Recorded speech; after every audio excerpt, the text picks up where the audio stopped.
സർപ്പരാജനായിരിക്കുന്ന വാസുകിയുടെ മകനാണ് ഈ ധനസാരൻ. അദ്ദേഹം ആദിശേഷനായിരിക്കുന്ന അനന്തമൂർത്തിയുടെ അവതാരവും കൂടിയാണ്. ഒരു നാഗക്ഷേത്രം കൂടിയാണ് ഇവിടെയുള്ളത്. അതാണ് ഇവിടുത്തെ പ്രത്യേകത. അപ്പോൾ ഈ ധനസാരൻ ഭഗവാൻ അനന്തമൂർത്തി കലികാലത്ത് ധനസാരൻ എന്ന പേരിൽ വാസുകിയുടെ പുത്രനായിട്ട് ആവിർഭവിച്ച് ഇവിടെ തപസ്സനുഷ്ഠിച്ചിട്ടുണ്ട്. ത്രികൂട പർവ്വതത്തിൻ്റെ ചെറിയൊരു ഭാഗമാണ് ഇത്. അമ്മ വൈഷ്ണവി ദേവി സ്ഥിതി ചെയ്യുന്നത് കുറച്ചപ്പുറത്ത് മുകളിലാണ്. അപ്പോൾ അതിൻ്റെ താഴത്തായിട്ടാണ് ഈ യോഗിയുള്ളത്, തപസ്സനുഷ്ഠിച്ചത്. അദ്ദേഹം തപസ്സനുഷ്ഠിച്ചുകൊണ്ടിരിക്കുന്ന ആ കാലത്ത് ഇവിടെ ഒരു രാക്ഷസൻ ഉണ്ടായിരുന്നു എന്നാണ്. അപ്പോൾ ഈ ഗ്രാമത്തിലെ ജനങ്ങൾ വല്ലാതെ കണ്ട് പൊറുതിമുട്ടി അവർ ഈ ബാബയെ പോയിട്ട് ശരണം പ്രാപിക്കുകയാണ്.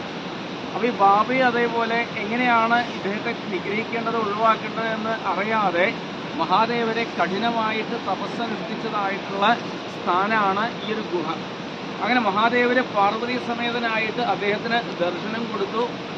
ആ അസുരനെ നിഗ്രഹിക്കാനുള്ള വിദ്യയും ഉപദേശിച്ചു കൊടുത്തു. അങ്ങനെ ആ അസുരനെ നിഗ്രഹിച്ച് ഈ ഗ്രാമം മുഴുവൻ പവിത്രീകരിച്ചു എന്നാണ്. അങ്ങനെ പവിത്രീകരിച്ചതോട് കൂടിയിട്ട് മഹാദേവർ തന്നെ അനുഗ്രഹിക്കുകയുണ്ടായത്, ഈ ഗ്രാമം അങ്ങയുടെ പേരിൽ അറിയപ്പെടട്ടെ. അങ്ങനെ ധനസാര ഗ്രാമം എന്ന പേരിലാണ് ഇത് അറിയപ്പെടുന്നത്. ധനസാർ ബാബ ക്ഷേത്രത്തിലാണ് എത്തിയത്. തവി നദിയുടെ ഒരു കൈവഴിയാണ് ഇത്. താവി ജമ്മു താവി അതിൻ്റെ ഒരു കൈവഴിയാണ് ഇത്. ഇത് ഒഴുകി എത്തിച്ചേരുന്നത് സിന്ധു നദിയിലേക്കാണ്. ഇത് സിന്ധുവിൻ്റെ ഒരു ഭാഗം.